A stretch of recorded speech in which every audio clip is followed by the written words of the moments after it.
Jai Hind students, welcome to my YouTube channel. Students, rise up, start fresh, see the bright opportunity in each new day.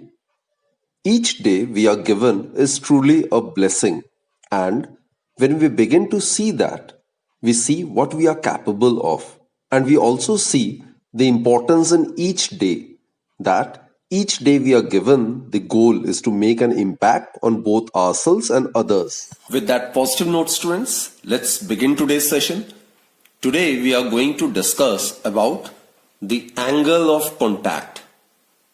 Now we are aware of the capillary action, isn't it? When a capillary tube is immersed in a liquid, the liquid either rises or falls in the capillary tube, above or below the free surface of the liquid. So that is what capillary action is all about. It is also known as capillarity.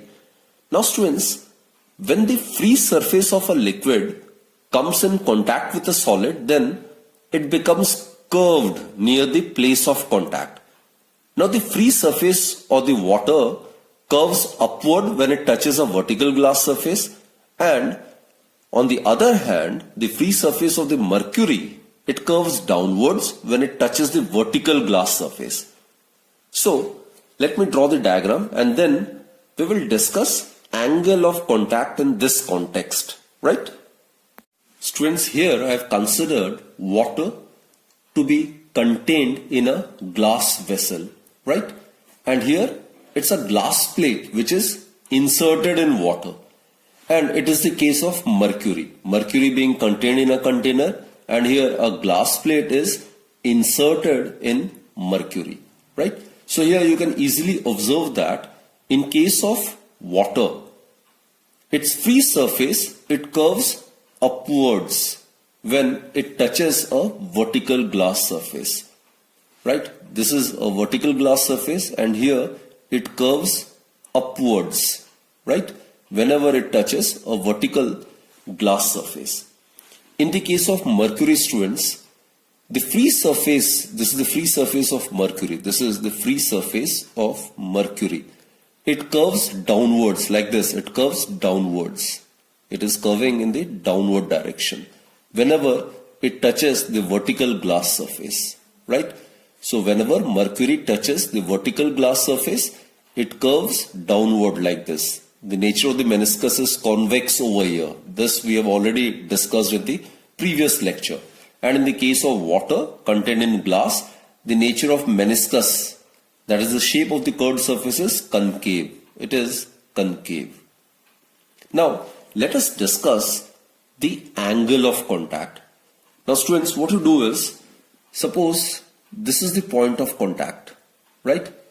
Here you need to draw a tangent to the liquid surface. Now let us draw tangent to the liquid surface.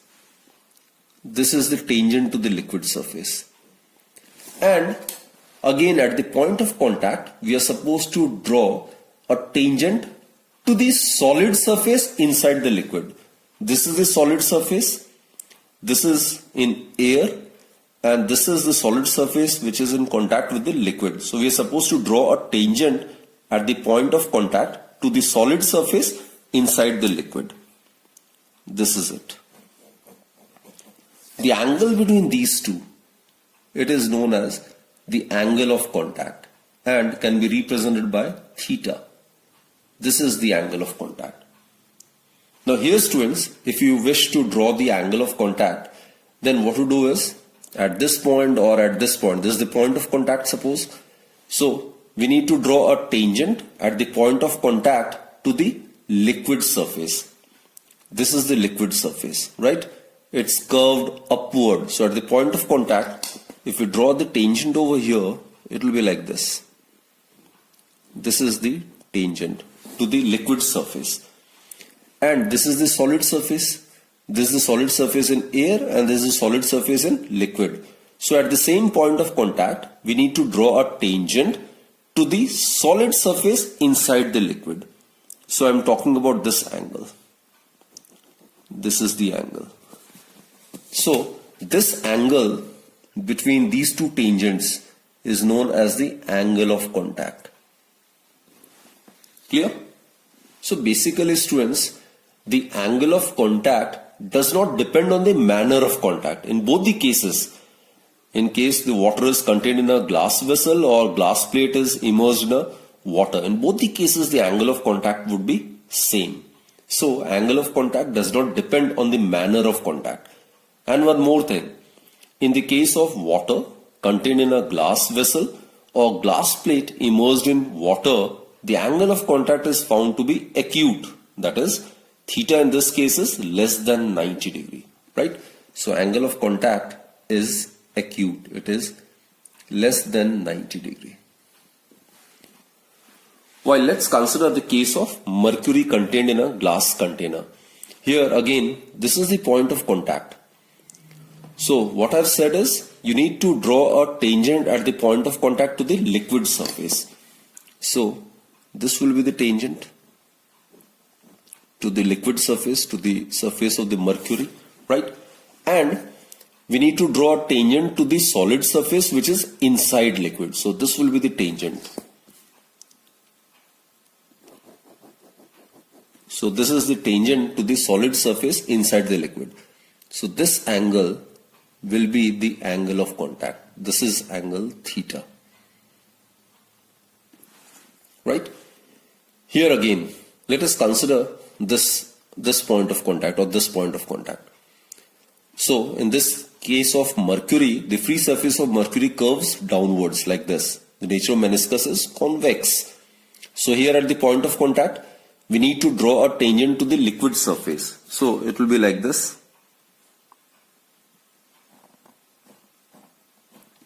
And at the same point of contact, we need to draw tangent to the solid surface inside the liquid.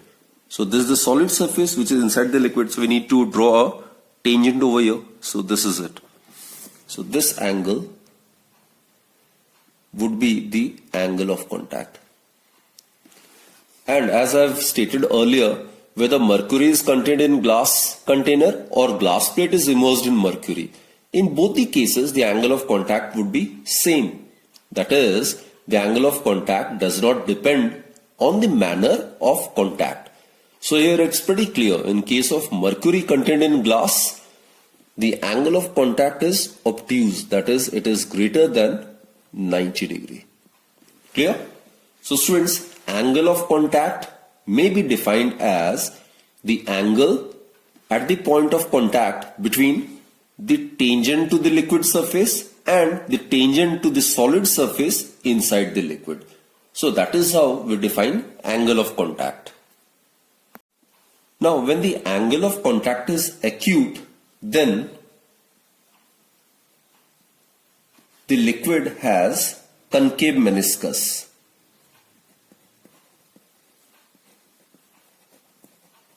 The liquid has concave meniscus. In case the angle of contact is obtuse, then the liquid has convex meniscus. Example is mercury in glass. So here the liquid, that is the nature of the meniscus, the liquid has convex meniscus.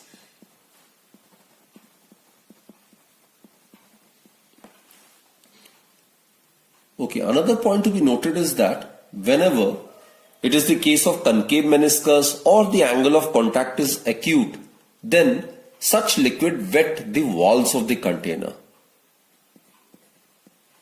Such liquid wet the walls of the container.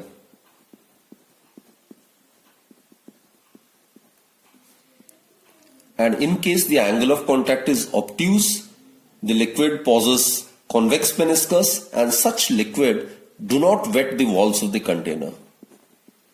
In this case, the liquid do not wet the walls of the container.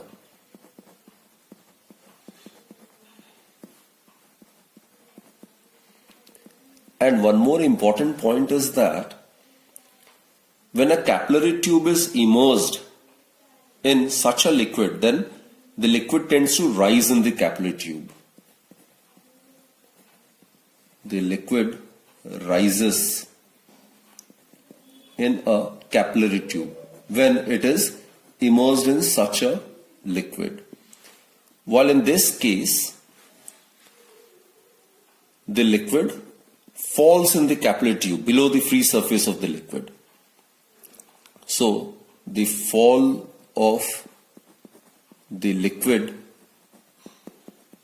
in the capillary tube takes place.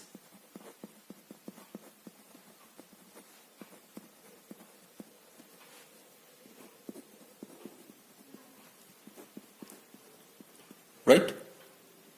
So I'll give you some examples as well.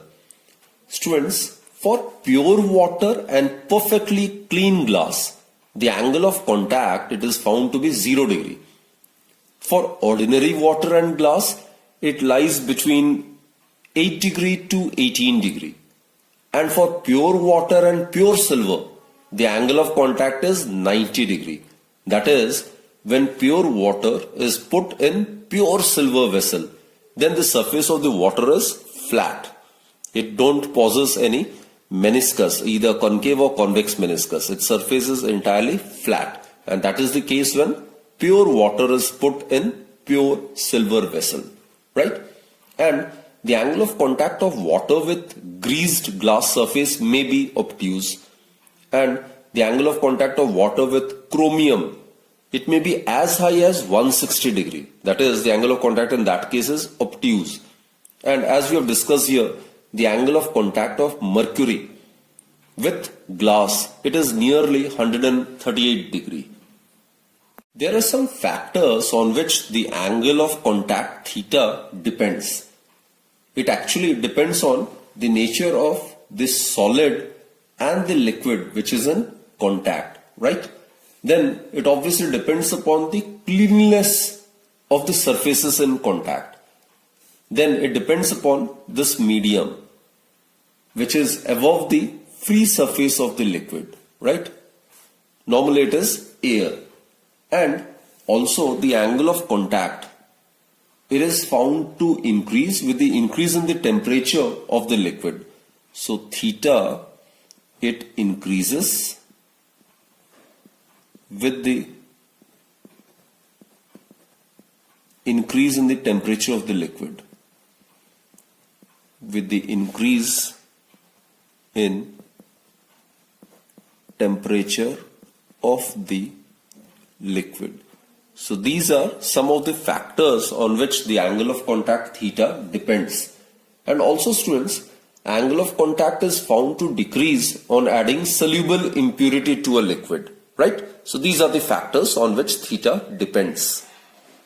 Students, we are aware that when a capillary tube is dipped in a liquid like water which wets the tube, then the liquid level in the tube rises. That is, the liquid rises in the capillary tube above the free surface of water. However, the liquid level in the tube falls below its level in a container in case of liquids like mercury, which do not wet the tube. Now, in this article, we are supposed to derive an expression for the height through which the liquid rises or it falls in the capillary tube above or below the free surface of the liquid. So that height h through which the liquid rises is known as the ascent formula. So this is the formula which we'll be trying to prove mathematically. In order to understand the capillary action, let us students first assume that the liquid level in this capillary tube neither rises nor it falls. And suppose the forces of cohesion and adhesion only cause the liquid surface to become curved. Now in the case of water contained in a glass tube, we are aware the nature of the meniscus is concave. So this is the curved surface. It's of concave nature, right? Now students, we are aware that whenever there exists a curved surface, then there is always an excess pressure. and there is only one free surface, so the excess pressure is 2T by R. So there exists, this is a fundamental point, isn't it? So there exists an excess pressure. Let us represent this excess pressure by small letter p, and for one free surface, this is the case of one free surface, the pressure difference, it's given by 2T by R. T is the surface tension of the liquid under consideration and R is the radius of curvature. This is a curved surface, so it's a part of a sphere, isn't it? It's a part of a sphere. The radius of that imaginary sphere, that is R, which is the radius of curvature, or simply radius, right? And this is the important point. And second point is, students, the pressure on the concave side of the liquid meniscus in the tube must be greater than that on the convex side, right? So the pressure on the concave side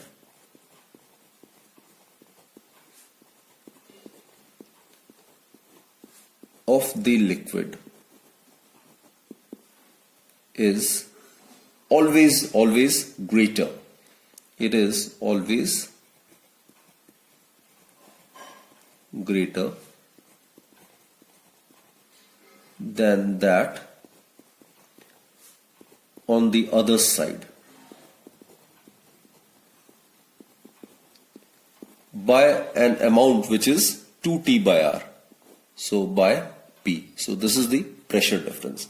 So these two are the basic facts. Now students, this tube is open to the atmosphere at the top, right? It's an open tube, so it's open to the atmosphere.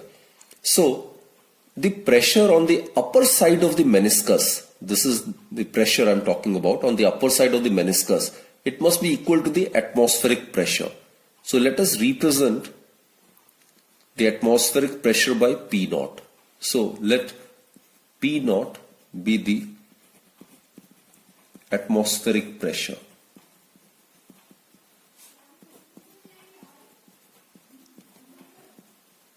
Now here, if the meniscus is concave, as in the case of water we are aware, then the pressure at point, say X, this is point X, just below the meniscus, it must be less than P naught by an amount equal to small p, which is 2T by R, isn't it?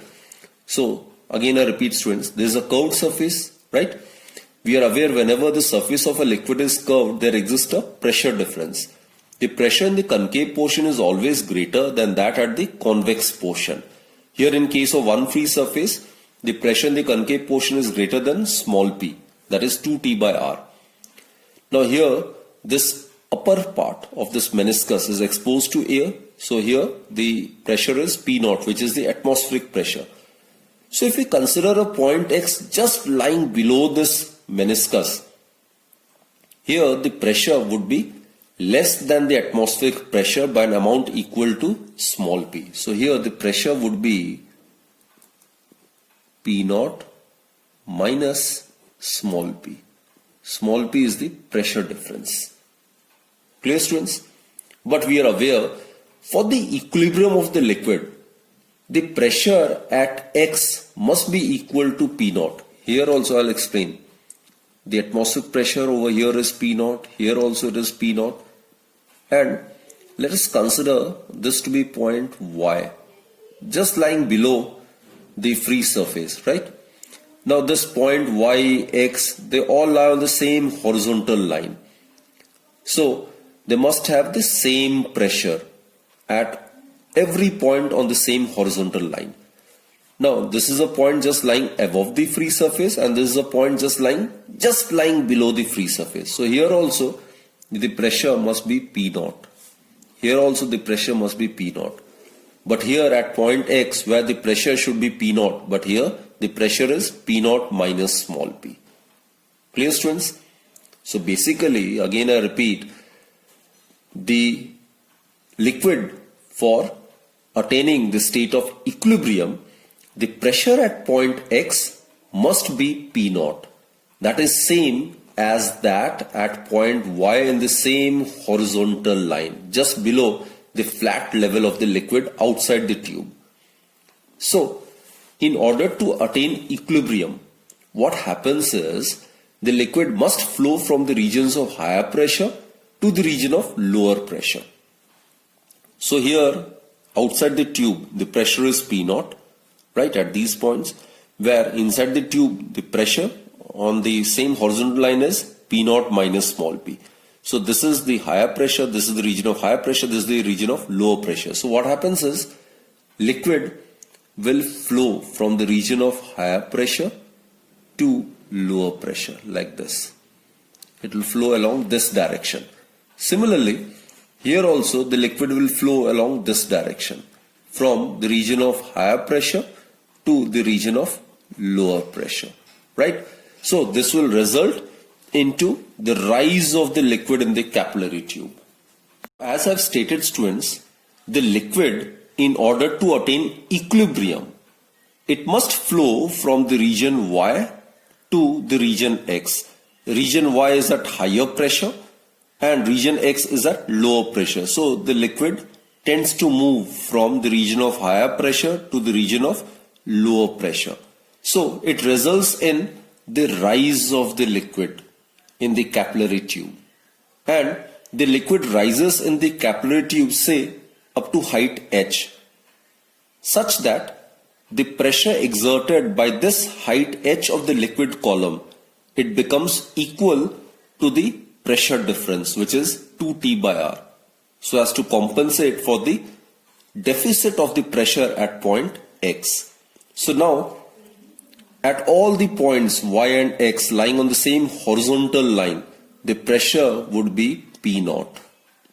Now the pressure would be P naught, so that the liquid now comes at equilibrium. Clear, students? So here, suppose it rises in the capillary tube up to height h, and here it is exposed to atmospheric pressure, so it is P naught, and at this point, suppose this is x dash. Here the pressure would be, at this point, the pressure would be P naught minus small p. It's the liquid surface which is curved, isn't it? So here the pressure is greater in the concave portion, and in the convex portion the pressure is less by an amount equal to small p, which is considered to be the pressure difference, right? That is 2T by R. So in this case, the liquid rises in the capillary tube. The liquid rises in the capillary tube. In the capillary tube. And it will rise in the capillary tube to a height h, such that the pressure h rho g, rho can be considered to be the density of the liquid. So it will rise to a height h such that the pressure rho g h exerted by this liquid column of height h inside the tube equals the deficit, that is small p, of the pressure just below the meniscus in the final position x dash, right? Now the pressure exerted by height h of the liquid column, that is given by h rho g. This is the pressure exerted by height h of the liquid column of density rho. Rho is considered to be the density of the liquid under consideration, right?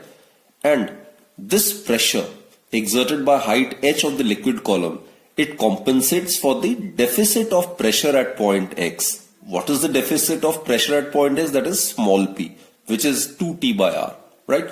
So h rho g, it must be equal to twice T by R.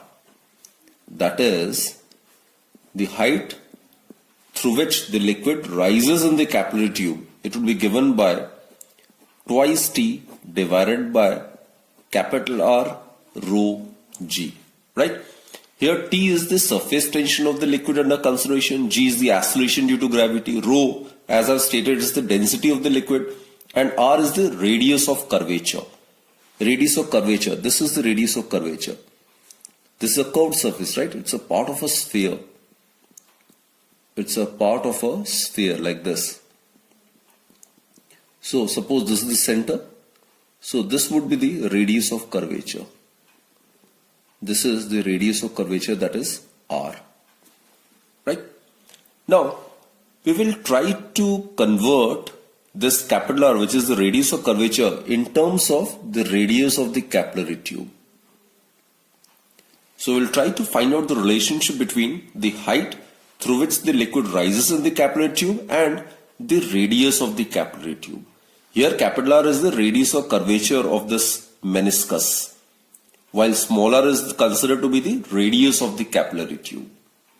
Now students, small r, suppose this is the radius of the capillary tube, right? This is smaller, it's the radius of the capillary tube. And this is the point of contact. And this is the center of this sphere. And this is the curved surface which forms a part of the sphere. And if we join this O to this point of contact, then it will give us the radius of curvature. It is actually the radius of this imaginary sphere, right? Now this is the point of contact. So let's represent the angle of contact. Now angle of contact is defined as the angle which the tangent to the liquid surface at the point of contact. This is the tangent. This is the tangent to the liquid surface at the point of contact. And this is the tangent to the solid surface inside the liquid. This is the angle of contact.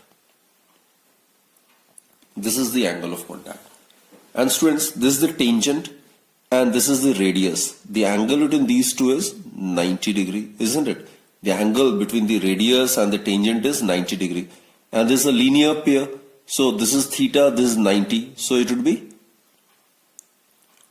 90 minus theta, isn't it? So if this is 90 minus theta, then this being a right angle triangle, this is 90, this is 90 minus theta. So this angle would be also equal to theta. So this is angle of contact which will be equal to this angle. It is angle of contact. So in this right angle triangle, if we consider cos theta, students, so cos theta over here would be equal to base over hypotenuse. This is the perpendicular, this is the base, and this is the hypotenuse. So cos theta is base over hypotenuse. So it is small r divided by capital R. That is capital R. It may be represented as small r divided by cos theta. And hence, students, substitute this value of r, which is radius of curvature, as small r by cos theta. Small r is the radius of the capillary tube under consideration. We get height through which the liquid rises in the capillary tube is given by h is equal to twice t cos theta divided by small r rho g. This is known as ascent formula. This relation is also known as Duran's equation, right? This gives the expression for the height through which the liquid rises in the capillary tube. Here theta is the angle of contact. R is the radius of the capillary tube. So it's pretty clear that h is inversely proportional to smaller. So narrower the radius or narrower the bore of the capillary tube, greater will be the rise of the liquid in the capillary tube, right? So it is clear from this formula that the height to which a liquid rises in a capillary tube is inversely proportional to the radius of the tube. And this is also known as Duran's law. And h is also inversely proportional to the density of the liquid. And it is directly proportional to the surface tension of the liquid. Now students, for those liquids which wet glass, the angle of contact theta is acute. And if theta is acute less than 90 degree, then cos theta will be positive. In such a case, H is positive. So this means that the liquids which wet glass rise in the capillary tubes. While on the other hand, for those liquids which do not wet the glass, the angle of contact theta is obtuse, which is greater than 90 degree. In such a scenario, cos theta would be negative. Therefore, accordingly, H would be negative, which means that the liquid will be depressed in the tube. That is, the level of liquid in the tube is below the liquid level outside the tube. So these are the conclusions which we can make with the help of this particular relationship between H and small r. This is the graph showing the variation of height H of a liquid in a capillary tube with the radius r of the tube. So this is how the height through which the liquid rises in the capillary tube, that is H, varies with r, which is the radius of the capillary tube. That's it for this particular session, students. Keep watching my videos and do join me in my next lecture then. Thank you.